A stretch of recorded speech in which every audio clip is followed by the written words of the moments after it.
गन्धानां रसानां छन्दसामपि मंगलानां च कर्तारो वन्दे वाणी विनायकौ। श्री गुरु चरण सरोज रज निज मन मुकुर सुधार बरनौ रघुवर विमल जसु जो दायक फल चार। नीलांबुज श्यामल कोमलांगं सीता समारूपित वाम भागं बाणं महासायक चारु चापं नमामि रामं रघुवंशनाथं। बोल श्याम रामचंद्र की जय। श्री राम कथा सत्संग के इस ऑनलाइन मानस गोष्ठी में जुड़े हुए सभी विद्वजनों को सादर प्रणाम। मेरी स्क्रीन पर परिलक्षित हो रहे परम श्रद्धेय श्री विधि दीवान जी, आपके चरणों में सत नमन। साथ ही प्रयागराज वाले महाराज जी के चरणों में नमन। भाई निर्मल बम जी, आपको भी सादर प्रणाम। साथ ही हमारे संयोजक भाई झाल सिंह पटेल जी को उज्जवल भविष्य की कामना भगवान राम से आपका जीवन मंगलमय हो। इसी शुभकामना सुकन्यता के साथ ये जो अवसर मुझे मिला है, वैसे कल मुझे बोलना ही था और महाराज जी की अनुपस्थिति, हालांकि ये दुर्भाग्य की बात है कि उनका प्रवचन हम नहीं सुन पा रहे हैं, लेकिन मेरे लिए सौभाग्य की बात हो गई, उनके स्थान पर मुझे अवसर मिला। आइए मैं एक पंक्ति ले लूं। मारिच प्रसंग पर मैं आपके बीच में कुछ बातें रखूं। वैसे इस प्रसंग पर हमारे बहुत से वक्ताओं के द्वारा बहुत सारी बातें कही जा चुकी है। मैं प्रयास ये करूंगा कि उनकी बातों पर कोई किसी भी तरह का काट छाट ना हो और एक कुछ भाव मैं आपके बीच में रख पाऊं। गोस्वामी तुलसीदास जी महाराज लिखते हैं, उभय भांति देखा निज मरना तब ताके सी रघुनायक सरना। इस पंक्ति के अर्थ को आधार मान करके मारिच के इस कथा प्रसंग को आप सबके बीच में रखने का प्रयास होगा। रामचरितमानस में मारिच एक ऐसा अद्भुत पात्र है जिसका जीवन चरित्र विरोधाभासों से भरा हुआ है और विश्व के इतिहास में आपको ऐसा बात कहीं भी देखने को नहीं मिलेगा जैसा मारिच के जीवन चरित्र को हम सब के बीच में बाबा तुलसीदास जी महाराज रखते हैं। एक तरफ मारिच को प्रेमी कहा गया तो दूसरी ओर इसे कपटी भी कहा गया और भगवान राम इसको सदगति प्रदान करते हैं, जबकि भगवान राम ये उद्घोष करते हैं कि मोहि कपट छल छिद्र न भावा। बड़ा विरोधाभास है। भगवान को जब कपटी प्रिय नहीं है और ये कपट करके भगवान राम को सीता जी से दूर करते हैं, उसके बाद भी भगवान इनको सदगति देते हैं। और एक और मारिच को दोष के रूप में चित्रित किया गया है और एक और इसी मारिच को चंचल मन भी कहा गया हमारे मनुष्यों के द्वारा। ये इतने सारे विविध रूप हैं मारिच के इस छोटे से प्रसंग में। इस अद्भुत चरित्र के धनी इस मारिच को हम देखने और समझने का प्रयास करें। हमारे युग तुलसी महाराज श्री बड़ा सुंदर भाव सबके बीच में रखते हैं, जिनके माध्यम से हम इस मारिच को यथेचित समझने का प्रयास किए हैं। देखिए, मानस में भगवान के अनेक उत्कृष्ट प्रेमियों का चित्रण किया गया है निस्संदेह, और इन सारे प्रेमियों में भिन्नता होते हुए भी परस्पर साम्य दिखता है। लेकिन मारिच इनमें सबसे अलग है, ये निर्विवाद रूप से कहा जा सकता है। आप पूछेंगे क्यों? तो इसका उत्तर यह है कि मारिच और भगवान राम के बीच में जो प्रेम है या मारिच के जीवन में जो प्रेम की गाथा हमको सुनाया जाता है, दिखाया जाता है या हम पढ़ते हैं, इसकी शुरुआत शत्रुता से हुई है। आप सब जानते हैं। अब आप ये कहेंगे कि ये कौन सी नई बात हो गई भाई, संसार में ऐसे कितने ही प्रेम संबंध हैं जिनकी शुरुआत शत्रुता से हुई और बाद में उनके बीच में प्रेम पनप गया। तो ठीक है, इसमें एक और बात मैं आपके बीच में जोड़ देता हूं इसके अनोखेपन को लेकर। भगवान राम का जब बाण उसको बिना नोक बिना फल का जब बाण पड़ा मारीच को, तो मारीच के जीवन में एक ऐसा परिवर्तन आया कि मारीच स्वयं कहता है कि मैं जहां भी देखता था वहां मुझे राम और लक्ष्मण, केवल राम और लक्ष्मण धनुष बाण धरे हुए दिखाई देते थे। रावण के समक्ष उन्होंने कहा है, जहां तहां मैं देखने को पा रहा। अब आप कहेंगे कि ये प्रेम जब किसी को हो जाता है तो ये भी संभव है। तो तीसरी बात मैं आपसे और निवेदन करूं, मारीच एक ऐसा प्रेमी है जिसे अपने प्रेमास्पद से कभी बात करने का अवसर नहीं मिला। अभी आपको अनुभव अजीब सा लगेगा।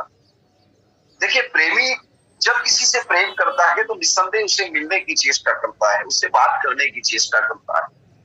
लेकिन मारीच एक ऐसा प्रेमी है जिसे भगवान राम से कभी भी वार्तालाप करने का अवसर प्राप्त नहीं हुआ। इसलिए अनोखी प्रेम कहानी है। और आज मारीच के जीवन का अंत भी ऐसे प्रेमी से, ऐसे प्रेमास्पद से हो रहा है जिनके प्रियतम के बाणों से मारीच के जीवन का अंत होने वाला है। इसलिए ये अनोखा है इसकी प्रेम कहानी। तो आइए मैं आप सबके बीच में इसकी एक आध दो और बातें रखूं, फिर इस कथा को और ज्यादा विस्तार से आपके बीच में रखने का प्रयास करूं। भगवान राम के प्रेम के लिए मारीच की जब चर्चा गोस्वामी तुलसीदास जी महाराज करते हैं तो वहां एक शब्द उन्होंने उपयोग किया, अभंगा। चला राम पद प्रेम अभंगा। अब आप कहेंगे कि मारीच जो है निशाचर है और इसके लिए अभंगा, बड़ा विचित्र सा लगता है। गोस्वामी तुलसीदास जी महाराज कहते हैं कि देखिए, भगवान राम ऐसे सर्वसमर्थ प्रभु हैं जो अपने संकल्प मात्र से सारी सृष्टि का विनाश कर सकते हैं और संकल्प मात्र से सारी सृष्टि का सृजन कर सकते हैं। ऐसे भगवान राम भी बाण चला करके भी मारीच के प्रेम का अंत नहीं कर पाए। और कितनी अद्भुत बात है कि जब बाण लगा मारीच को तो मारीच भगवान राम का सुमिरन जो है, स्मरण जो है, इतने स्नेह से करते हैं कि वहां उनके प्रेम की परिपक्वता हमको नजर आती है। इसलिए ये मारीच जो है बड़ा ही विलक्षण पात्र है और इसकी प्रेम कहानी बड़ी ही अनूठी है। देखिए, मारीच जो है, मैं इसको थोड़ा सा विस्तार से आपके बीच में रखूं। मारीच बड़ी ही विलक्षण परिस्थितियों में प्रभु के समक्ष जब प्रथम बार आया तो राक्षस जाति का वह पहला ऐसा व्यक्ति है जो भगवान के सामने से मौत के मुंह से अछूता लौट आया। नहीं तो जो भी राक्षस भगवान के सामने आया है युद्ध करने के लिए और वो बिना मौत के गाल में समाये वो लौटा हो, ये दिखाई नहीं देता है, क्योंकि भगवान राम युद्ध कला बड़ी ही अद्भुत है। और एक बात कहूं आपसे, भगवान राम ने विश्वामित्र जी के यज्ञ रक्षार्थ के निमित्त जब यात्रा की तो उन्होंने सबसे पहले जिस दुष्टा का वध किया वो मारीच और सुबाहु की माता है। ऐसे में मारीच के मन में राम के प्रति आक्रोश हो, ये बड़ा ही स्वाभाविक सा लगता है।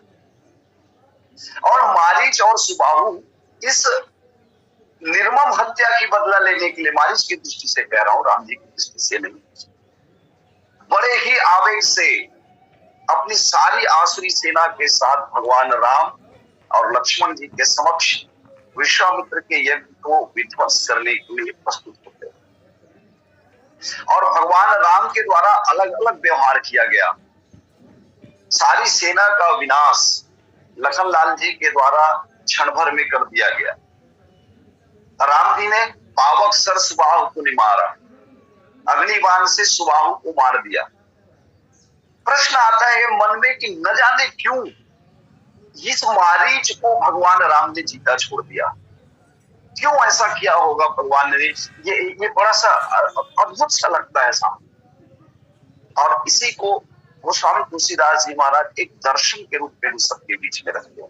आइए मैं निवेदन करूं आपसे, नाम वंदना प्रकरण में, यह नाम रामायण में भगवान के नाम के प्रभाव को बताते हुए गोस्वामी तुलसीदास जी महाराज मारीच का परिचय देते हैं।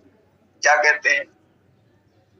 ऋषि हित राम सुकेत सुता की, सहित सेन सुत की विवाह की, सहित दोष दुख दास दुरासा, तलई नाम जिमि रवि सिनासा।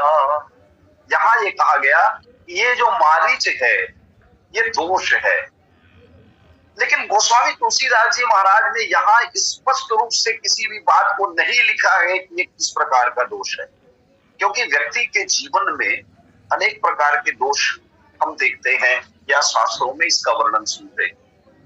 मारीच किस दोष का प्रतीक है ये स्पष्ट नहीं है। युग तुलसी महाराज श्री बहुत बढ़िया बात कहते हैं कि मारीच के संपूर्ण जीवन चरित्र का विश्लेषण करने के बाद ऐसा लगता है कि मारीच जो है चिंतन का दोष है या चिंतन का प्रतीक है, चिंतन का ही घनीभूत रूप है, यह हमारे युग तुलसी महाराज श्री कहते हैं।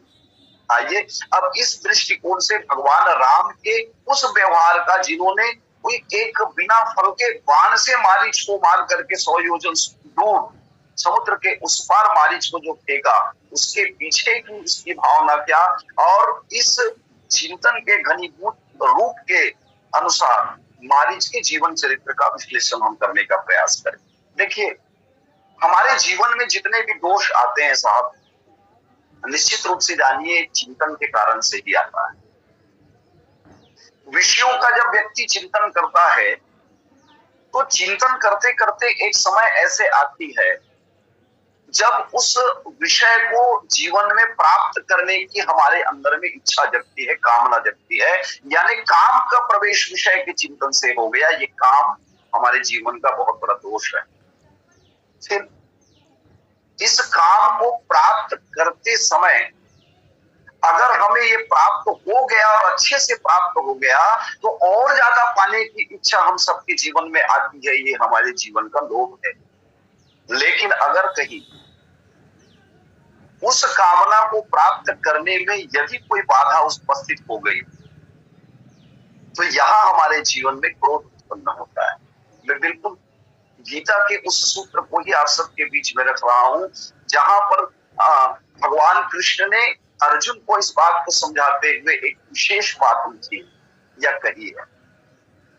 फिर क्रोध से उत्पन्न होता है सम्मोह, सम्मोह के बाद में बुद्धिनाश हो जाता है और अंत में स्थिति ऐसी आती है कि व्यक्ति का सर्वनाश ही हो जाता है। भगवान कृष्ण ये कहते हैं, ध्यायतो विषयान पुंसः संगस्ते शुपजायते, संगात संजायते कामः, कामात् क्रोधो विजायते, क्रोधात् भवति सम्मोहः, सम्मोहात् स्मृतिविभ्रमः, स्मृतिभ्रंशात् बुद्धिनाशो, बुद्धिनाशात् प्रणश्यति। ये सूत्र है। चिंतन के कारण से हमारे जीवन में दोषों के आगमन का यही एक क्रम है। आइए इस दृष्टिकोण से मारीच के जीवन को हम विश्लेषण करने का प्रयास करें कि मारीच कहाँ ठहरता है। देखिए मारीच जो है चिंतन की कला में बड़ा निपुण, और जो भी व्यक्ति चिंतन में इतना निपुण हो जाए जितना मारीच हो या मारीच है, तो ये मान करके चलिए कि हम उस चिंतन के माध्यम से उस रूप को ग्रहण करने में बहुत ही आसानी से समर्थ हो जाएंगे। और इसीलिए चिंतन की कला में अत्यंत निपुण होने के कारण से ये मारीच जो है रूप बदलने की कला में बहुत ही माहिर है। और रावण इस बात को भली भांति जानता है, इस लंका में अगर सबसे बड़ा पहिलकिया अगर कोई है तो मारीच से बड़ा कोई नहीं। और इसीलिए महाराज रावण जो है मारीच को अपने कार्य सिद्धि के लिए एक मोहरा के रूप में चयन करता है। विश्वामित्र जी के यज्ञ की रक्षा के निमित्त प्रभु ने जब मारीच को देखा होगा तो उसके समक्ष ये प्रश्न जरूर रहा होगा कि क्या दुराशा और दोष के साथ चिंतन रूपी दोष को भी खत्म कर दिया जाना चाहिए, क्योंकि ये मारीच जो है दोष का प्रतीक है और दोष चिंतन के कारण से आया हुआ है। तो भगवान राम के समक्ष ये जरूर प्रश्न रहा होगा कि तारका रूपी दुराशा इसको तो मार दिया जाए, दुख रूपी सुबाहु इसको भी मार दिया जाए, लेकिन क्या दोष जो चिंतन के माध्यम से आया है क्या इसे भी मार दिया जाना चाहिए? क्योंकि इसका एक दूसरा पहलू भी है कि व्यक्ति अगर विषयों का चिंतन करता है जिसके माध्यम से जीवन में दोष आते हैं, तो इसको अगर चिंतन के केंद्र को अगर हटा दिया जाए, इस विषय चिंतन के स्थान पर अगर भगवत चिंतन को हम स्थापित कर दें, हमारे चिंतन का केंद्र अगर भगवान हो जाए, तो जो हमारे जीवन में विषयों के चिंतन से जो दोष आया हुआ है, भगवत चिंतन से क्या भगवान की भक्ति हमारे जीवन में उदय नहीं हो सकती? और यही किया भगवान ने मारीच को वर्तमान केंद्र से हटा करके 100 योजन दूर मारीच को फेंक दिया बिना फल के बाण के द्वारा, और इस बिना फल के बाण के माध्यम से मारीच के जीवन में एक नया फल उदय हुआ और उनकी जीवन की स्थिति ऐसी हो गई कि उनको जहां तहां मैं देखे धनुबाण, राम और लक्ष्मण जी का दर्शन महाराज मारीच को होने लगा। मैं महाराज इसलिए कह रहा हूं कि मारीच जैसा राम जी का प्रेमी रामचरितमानस में कोई दूसरा नहीं दिखाई देता है। तो मारीच के जीवन में अब परिवर्तन आ गया, अब वो एक प्रेमी बन गया और ऐसा प्रेमी बन गया जिसके जीवन में राम जी के दोबारा दर्शन का कोई अवसर दिखाई नहीं देता है। और राम जी के दर्शन का अवसर जिस समय महाराज मारीच के जीवन में आया, वो समय बड़ा विलक्षण था। उस समय में महाराज मारीच मृत्यु की कगार में खड़ा हुआ। मारीच ये जानता था कि मैं जिस दिशा में बढ़ रहा हूं वो मृत्यु की दिशा है। उसके बावजूद भी मन अति हरस जनावन तेहि, आज देखी हूं परम स्नेही। प्रेम की अद्भुत परिभाषा मारीच के द्वारा की गई। देखिए, मैं आपसे कहूं कि प्रेम जो है हमारे जीवन में जब किसी के समक्ष या किसी के लिए जब हमारे जीवन में प्रेम का उदय होता है, तो उससे मिलन की आकांक्षा उत्पन्न होती है, उनके समीप रहने की आकांक्षा हमारे जीवन में आती है। यानी जिससे हम प्रेम करते हैं उनके नजदीक में हम रहना चाहते हैं, उनसे मिलने की आकांक्षा हम अपने मन में पाले रहते हैं। यानी निकटता और सामीप्यता के कारण से अगर किसी से प्रेम हो जाए तो ये स्वाभाविक है। क्या किसी के जीवन में रोष से या दूरीकरण से भी किसी के जीवन में प्रेम का प्राकट्य हो सकता है? मारीच के जीवन में हुआ है। भगवान ने उसे अपने से बहुत दूर फेंक दिया और बहुत दूर फेंकने के बाद भी मारीच के जीवन में जब प्रेम का उदय होता है तो ये सार्थक सिद्ध होता है, या ये प्रेम की नवीन परिभाषा हम सबके समक्ष आती है कि केवल सामीप्यता के कारण से ही किसी के जीवन में प्रेम नहीं आ सकता, दूरीकरण में भी किसी के जीवन में प्रेम का प्राकट्य हो सकता है। और ये मारीच के जीवन में हम सबको दिखाई देता है। और एक ऐसे प्रेमी के रूप में अब हमारे समक्ष मारीच का उदय हुआ है, या मारीच का नवीन जन्म हुआ है, जिसको नारद भक्ति सूत्र के अनुसार हमारे युद्धोसी महाराज श्री ने संपूर्ण रूप से प्रेमी के रूप में सिद्ध किया है। देखिए, नारद भक्ति सूत्र में प्रेम को या समर्पण का पर्याय माना गया है, गुण और कामना से रहित माना गया है। एक सूत्र दिया गया, मैं आप सबके समक्ष रखूं, नारद भक्ति सूत्र का ये सूत्र है। वहां कहा गया, गुण रहितम कामना रहितम प्रतिक्षण वर्धमान विच्छिन्नम सूक्ष्मतर अनुभव रूपम। ये 6 सूत्र हैं। इस 6 सूत्र के माध्यम से यदि हम मारीच के जीवन को इस कसौटी पर कसना चाहें तो एकदम 100% खरा उतरता है, ऐसा हमारे गुरुदेव जी महाराज कहते हैं। आइए मैं एक एक पंक्ति को लेकर के आप सबके बीच में मारीच के इस प्रश्न को रखने का प्रयास करूं। सबसे पहले गुण रहितम। भगवान में अगर हमको कोई गुण दिखाई दे और भगवान के प्रति हमारा प्रेम जागृत हो जाए, स्वाभाविक है। मैं इस संबंध में आप सबके समक्ष कहूं, जितने भी सुनने वाले हैं या अभी मेरे समक्ष परिलक्षित हो रहे हैं, भैंसों वाले महाराज जी एक भजन गाते, राम तुम बड़े दयालु हो। यहाँ दयालु शब्द को आप ध्यान रखें, क्यों कहा गया दयालु? राम तुम बड़े दयालु हो। इसके पीछे एक अगली पंक्ति उनके द्वारा जब कही जाती है कि मेरी डोल रही नैया, अब समझ में आ गया कि इनको क्यों दयालु कहा जा रहा है। भगवान को क्यों दयालु कहा जा रहा है? क्योंकि मेरी जीवन नैया अब डोल रही है प्रभु, और इस जीवन नैया को केवल और केवल आप संभाल सकते हैं। यानी भगवान में हमको जब गुण दिखाई देता है तो हम ये चाहते हैं कि हमारा भगवान से प्रेम हो जाए और हम भगवान के प्रेमी बन जाते हैं। क्या मारीच के जीवन में ऐसा कुछ नजर आता है? मारीच मरने चला है। मारीच को ये बड़ा कड़वा अनुभव है कि भगवान राम जो है उनकी माँ का वध किए गए, उनके भाई को मारे हैं, और अंततः रावण के द्वारा जब बाध्य मुझे किया जा रहा है तो मैं भी जिस स्थान पर जा रहा हूं वहां भी मुझे मरना ही होगा। क्या इसके बावजूद भी मारीच के जीवन में प्रेम कोई कमी आई? नहीं आई।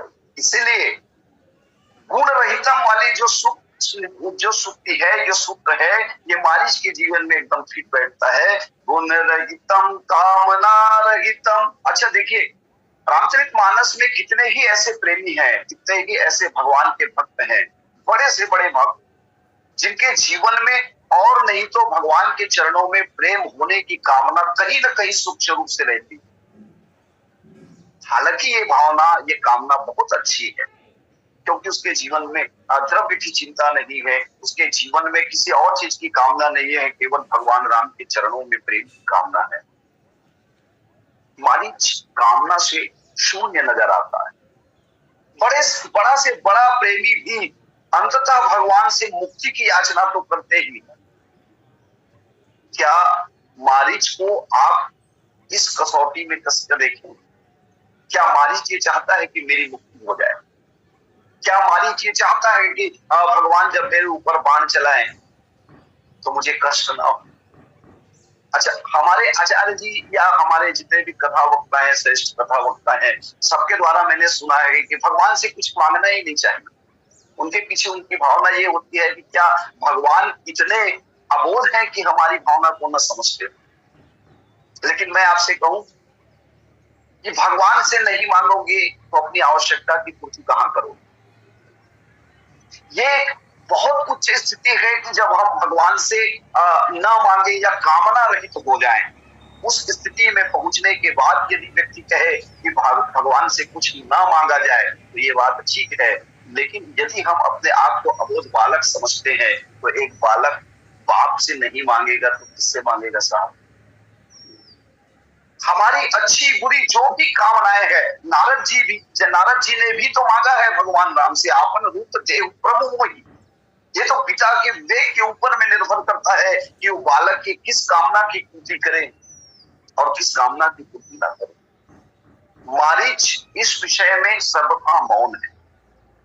मारीच ने कभी भगवान से याचना नहीं की कि महाराज मेरी गति बना दीजिए। एक तरफ रावण है, एक तरफ आप हैं, मैं आपकी ओर इसलिए जा रहा हूं क्योंकि मैं मुक्त होना चाहता हूं। प्रारंभ में जरूर ये लगता है, क्योंकि उभय भांति देखा निज मरना, तब ताकि रघुनायक सरना। प्रारंभ में ऐसा लगता जरूर है कि हम मजबूरी में भगवान के शरण में जा रहे हैं, लेकिन अंततः इसके पूरे चरित्र का विश्लेषण करने के बाद आप पाएंगे कि वास्तव में मारीच जो है भगवान के संकल्प को भली भांति जान गए। क्यों? बोले मारीच के इतने समझाने के बाद भी यदि रावण नहीं समझता है तो कहीं न कहीं मारीच के मन में ये बात आती है कि भगवान के इस नर लीला में, इस ललित नर लीला में मेरे प्राणों की आहुति आवश्यक है। भगवान ये चाहते हैं कि इस लीला में मेरे प्राणों की आहुति दी जाए, इसलिए यहाँ पर मारीच जो है एकदम निर्द्वंद हो जाता है, कामना शून्य हो जाता है। गुण रहितम कामना रहितम प्रतिक्षण वर्धमान विच्छिन्नम। प्रतिक्षण वर्धमान, मैं आपसे निवेदन करूं, देखिए प्रतिक्षण वर्धमान का मतलब है कि हर क्षण बढ़ते जाना। मारीच का प्रेम हर क्षण बढ़ते गया। हम सबके जीवन में एक समय ऐसा आता है जब हमारी कोई आवश्यकता होती है, हमारे जीवन में कोई कामना होती है, भगवान से हमारा अचानक प्रेम जाग जाता है। कामना पूरी होने के बाद वो भावना नहीं रह जाती भगवान के प्रति जो उस समय तत्कालीन स्थिति में थी। मारीच को किसी ने पूछा कि मारीच बहुत प्रसन्न नजर आ रहे हो, कहाँ जा रहे हो भाई? मारीच ने कहा मैं मरने जा रहा हूं। अरे मरने जा रहे हो इतने प्रसन्न होकर? क्या भगवान राम के हाथ में जो बाण है उससे डर नहीं लगता? काल से तो बड़े से बड़े व्यक्ति भी डर जाता है, भयभीत हो जाता है। क्या तुम्हें काल से डर नहीं लगता? मारीच ने कहा तुम केवल काल को देखे हो, भगवान के हाथ में जो बाण रूपी काल है उससे देखे हो। ये काल किसके हाथ में है उस हाथ को तुमने नहीं देखा, इसलिए तुम कहते हो कि मृत्यु से डर लगता है। कि भगवान राम के हाथ में ये बाण है और हाथ बाण अपने आप कुछ नहीं कर सकता। यानी भगवान ये चाहते हैं कि मेरी मृत्यु हो, और जब भगवान ही ये चाहते हैं कि मेरी मृत्यु हो तो फिर ये मान करके चलिए कि संसार में और कोई जगह अच्छी नहीं है मेरे लिए सिवा भगवान की शरणागति। इसलिए प्रतिक्षण वर्धमानम, जाते जाते भी उसके मन में यही भावना रहती है कि जब परम प्रीतम देखी लोचन सुफल करी सुख मानी हो। क्या बात कहते हैं ये मारीच।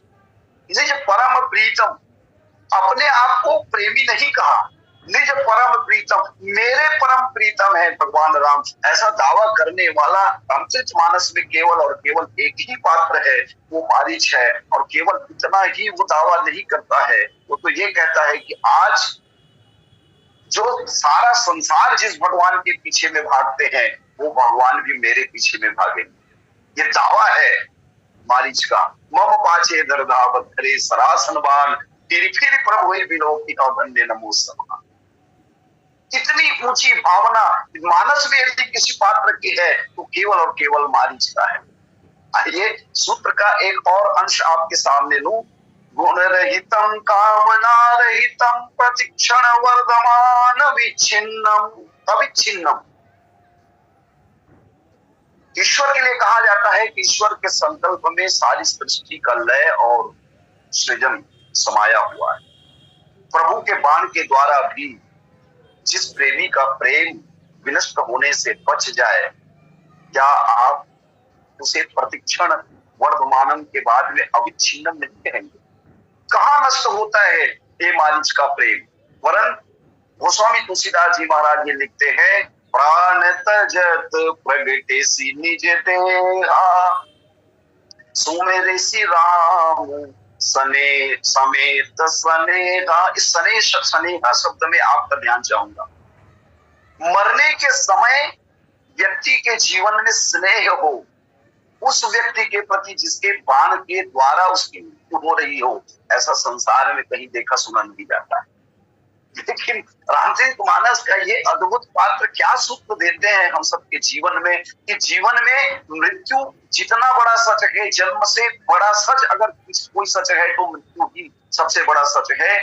और इस सच को स्वीकार करने के लिए मानस में मारीच के जीवन चरित्र का दृष्टांत हम सब के बीच में रखा हुआ। ऐसा जान पड़ता है कि मृत्यु भी मिले तो प्रेम से स्वीकार इसलिए करो कि वो मृत्यु भी भगवान का भेजा हुआ है। भगवान ही चाहते हैं कि कोई जीव की मृत्यु हो तभी उसकी मृत्यु होती है, अन्यथा कभी किसी की मृत्यु या कोई किसी को मारने में समर्थ हो ही नहीं सकता। इसलिए प्रतिक्षण हर समय उनका प्रेम जो है मारीच का प्रेम बढ़ता है और अविच्छिन्नम, कहीं भी छिन्न भिन्न दिखाई नहीं देता है। एक और सूत्र सूक्ष्मतरम, मारीच के इस प्रेम को मारीच के साथ साथ चलने वाला रावण भी नहीं जान पाया कि मारीच के अंतस्थल में क्या चल रहा है। मन अति हर्ष जनावन ते, मारीच के मन में जो हर्ष है वो किसी को जनाना नहीं चाहता, और वो जनाना नहीं चाहता इससे लोग नहीं जान पाते ऐसा नहीं। मारीच के जीवन में प्रेम कितना सूक्ष्म है कि उस सूक्ष्म प्रेम को लक्ष्मण जी भी नहीं जान पाए, रावण तो बहुत दूर की बात है। और इतना सूक्ष्म प्रेम कि केवल और केवल उनके इष्ट ही उस प्रेम को पहचान पाए, और उस प्रेम को पहचान करके ही भगवान राम ने उसको गति प्रदान की। वो गति हम सबके सामने, और अंतिम सूत्र अनुभव स्वरूप। इस प्रेम का अनुभव केवल और केवल भगवान राम ने ही किया है, और उनकी अनन्य प्रिया भगवती श्री सीता जी ने किया है। इसीलिए तो इस ललित नर लीला में वैदेही सीता जी को जो पात्र दिया गया था, जो पाठ दिया गया था, उन्होंने अपने पात्र में सबसे पहला बार के बोल करके कि सुनहु देव रघुबीर कृपाला, एहि मृग पर अति सुंदर छाला, ऐसा वाक्य कह करके माता सीता जी ने इस मारीच के प्रति या मारीच के जीवन का जो स्नेह है उसको हम सबके समक्ष रख दिया है। देखिए, इस शब्द में मैं एक निवेदन आपसे करूं कि वैदेही कह रही है इस बात को कि सुनो देव रघुबीर कृपाला, एहि मृग कर अति सुंदर छाला। जिसका देह नहीं है, जो वैदेही है, वो ये कहती है कि इस मृग का छाल बड़ा सुंदर है, और छाल जो होता है कि शरीर के सबसे ऊपरी भाग है। भगवान राम उसके पीछे दौड़ पड़े। किसी ने भगवान राम जी से पूछा, भगवान आप सर्व समर्थ होते हुए भी इस माया मृग के पीछे में दौड़े, क्या आपको वैदेही देवी सीता जी के भांति क्या ये मारीच आपको सुंदर जान पड़ता है? भगवान राम ने विनोद भरा उत्तर देते हुए कहा कि देखो, हमने तो श्री सीता जी को ही संसार की सबसे सुंदर और अनमोल तत्वों में से एक माना था, लेकिन वही देवी सीता जब ये कहती है कि यही मृग का अति सुंदर छाला, तो निश्चित मान के चलो कि कोई ना कोई बात तो होगी इस मृग में, तभी तो हमारी देवी ये कहती है कि यही मृग का अति सुंदर छाला। और गोस्वामी तुलसीदास जी महाराज बड़े अद्भुत बात लिखते हैं गीतावली रामायण में कि महाराज, आपके जितने भी चित्र मैंने इस मानस में अंकित किए हैं, मुझे सबसे अच्छा और सुंदर चित्र वो लगा जब आप मारीच को पकड़ने के लिए दौड़े। भगवान राम ने पूछा कि इस चित्र में ऐसा क्या खास बात है भाई, जिसमें तुमको ऐसा लगने लगा कि ये चित्र हमको इतना पसंद आ गया और हम इसको हृदय में बसाएं। गोस्वामी तुलसीदास जी महाराज गीतावली में एक बात लिखते हैं, मैं उसको नोट किया हूं। सोहति मधुर मनोहर मूर्ति, हे महरिन के पाछे, अधावनी नवनी बिलोकनी बिथकनी, बसे तुलसी उर आछे। बस यही चित्र तो मेरे जीवन में, मेरे अंतस्थल में बस गया है महाराज। क्या खास बात है इसमें? गोस्वामी तुलसीदास जी महाराज ने कहा कि महाराज, मैंने आज तक ये सुना था कि इस संसार में भक्त ही ऐसे हैं जो भगवान के लिए दौड़ते हैं, लेकिन आज तो पूरा चरित्र ही पलट गया महाराज। आप माया मृग बना हुआ इस प्रेमी के लिए दौड़ रहे हैं, तो इससे सुंदर चित्र और कहां मिलेगा कि भगवान भी किसी जीव को पकड़ने के लिए दौड़े। तो ये चित्र मुझे बड़ा पसंद आया महाराज। मैंने जान गया कि आपके ही पीछे दौड़ना अच्छी बात नहीं है, आप भी किसी के पीछे दौड़ते हैं, इससे सुंदर चित्र और कहां मिलेगा।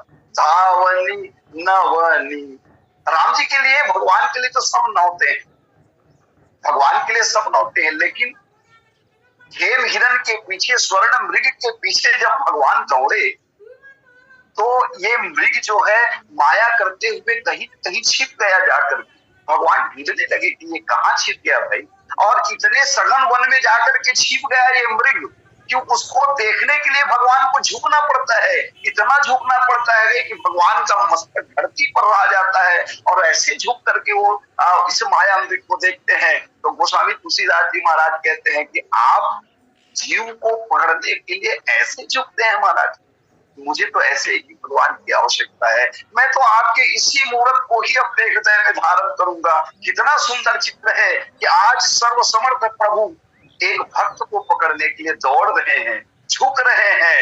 विलोकनी, भगवान की कृपा प्राप्त करने की लोग के लिए लोग भगवान की ओर एक तक देखते हैं और भगवान आज मायामृग के लिए एक तक निशाना साध रहे हैं, उस मायामृग को एक तक देख रहे हैं। और आप जानते हैं कि भगवान की दृष्टि जिस पर पड़ जाती है उसके ऊपर तो ऐसे ही कृपा हो जाती है। हमारे मानसकार जितने भी हमारे कथा वक्ता है वो सब इस पंक्ति को रखते हैं कि भगवान राम जिसकी ओर देखे हैं उनके ऊपर तो कृपा हो ही गई, बोलने की आवश्यकता नहीं। राम कृपा कर छिपा जाए।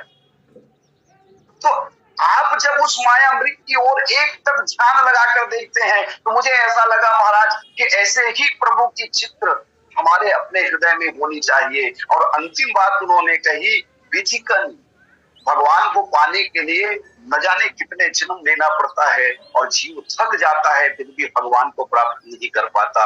आज भगवान राम इस माया मृग को पकड़ने के लिए इतने दौड़े हैं, इतने दौड़ेंगे कि भगवान राम भी थक गए हैं। तो जब जीव को पकड़ने के लिए भगवान जब दौड़े और भगवान जब थक जाए तो कितनी सुंदर बात है, हमें तो ऐसे ही भगवान की आवश्यकता है। अच्छा, भगवान भी कितने अद्भुत हैं। मेरे समक्ष एक मिनट बाकी है, मैं बहुत जल्दी से अपनी बात रखूं। भगवान कितने अद्भुत हैं कि माया मृग को, इस मारीच रूपी माया मृग को, या कहें प्रेमी को, या कहें कपटी को, या कहें दोष को पकड़ने के लिए भगवान राम 2 बाणों का संधान करते हैं। मानस में आपको इन पंक्तियों में मिलेगा। भगवान राम 2 बाणों का संधान करते हैं, लेकिन 2 बाणों में से एक ही बाण से माया मृग मरता है।